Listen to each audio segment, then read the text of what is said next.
Je suis Patrick Mélène, je suis donc chercheur au sein du Centre de recherche en cancérologie de Lyon. J'anime une équipe de recherche qui s'intéresse à comprendre pourquoi les cellules cancéreuses refusent de mourir. Et tout l'objectif de notre recherche, c'est d'essayer de réenclencher la mort des cellules cancéreuses qui ne veulent pas mourir afin de développer des nouveaux outils thérapeutiques.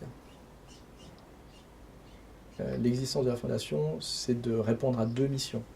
La première mission, c'est d'augmenter la visibilité sur Lyon de l'excellence de la recherche, que ce soit de la recherche fondamentale, de la recherche clinique. Et donc pour ça, un des points essentiels de la Fondation, c'est de permettre d'attirer des chercheurs de haut niveau pour avoir de l'originalité et permettre des traitements nouveaux, originaux. Ça, c'est la première fonction, la première mission de la Fondation. La deuxième mission, c'est en fait de pouvoir faire que ce continuum entre la recherche fondamentale et la recherche clinique n'ait pas de point de blocage. Il y avait plusieurs points de blocage qui ont été identifiés quand on a démarré le projet.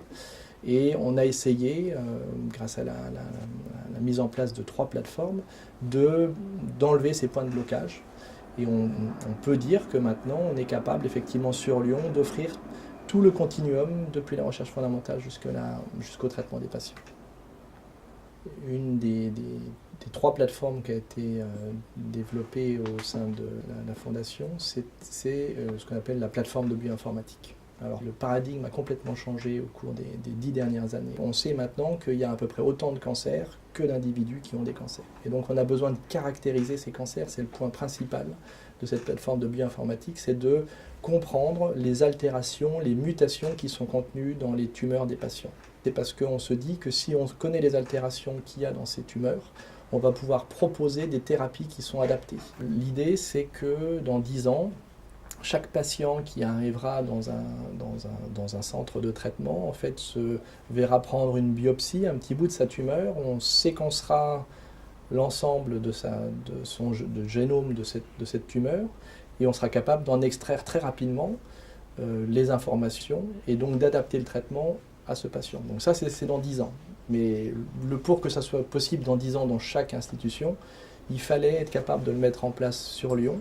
Et donc tout ça, c'est l'effort majeur de Gilles Thomas, qui a réussi à créer cette plateforme à partir de rien il y a quelques années, et qu'on a fait un fleuron national. Notre recherche fondamentale aboutit à identifier des mécanismes qui sont clés pour l'information des cancers.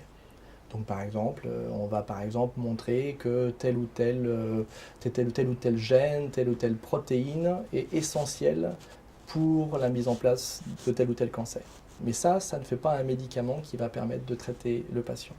Donc on a décidé de faire cette plateforme qu'on appelle C3D, qui va prendre les découvertes fondamentales et essayer d'en faire un médicament contre cette protéine ou contre cette voie qui va conduire à la formation de ce cancer. Et donc l'idée de cette plateforme, c'est de découvrir, de créer des molécules qui vont être qu'on va appeler des candidats médicaments. Ce n'est pas réellement des médicaments, parce que c'est un médicament quand on est capable de traiter l'homme, des composés qui vont être prometteurs pour pouvoir devenir des médicaments dans quelques années. En faisant ça, on stimule les sociétés, les grosses sociétés pharmaceutiques, parce qu'elles vont voir qu'il y a ces choses qui se développent, le risque est pris par cette plateforme, et eux vont pouvoir développer plus loin et vont pouvoir amener ces médicaments jusqu'aux essais cliniques chez l'homme. Et ça sera encore une fois fait par les cliniciens de Lyon. On a souhaité créer le laboratoire des modèles tumoraux, c'est cette plateforme de la Fondation, parce qu'encore une fois, on s'est rendu compte que dans le continuum recherche fondamentale, traitement des patients, on avait besoin de modèles. Les chercheurs ont beaucoup d'idées. Grâce à cette plateforme C3D, on va avoir des candidats médicaments. Ça, c'est très bien. Malheureusement, on ne peut pas, à partir de l'idée faite par le chercheur fondamental, pour aller directement au patient. Il y a besoin d'avoir des modèles. Donc en fait, c'est essayer de réunir des compétences, des gens qui sont hyper spécialisés dans leur domaine, qui sont capables de répondre à des problèmes très larges en utilisant des modèles très spécifiques.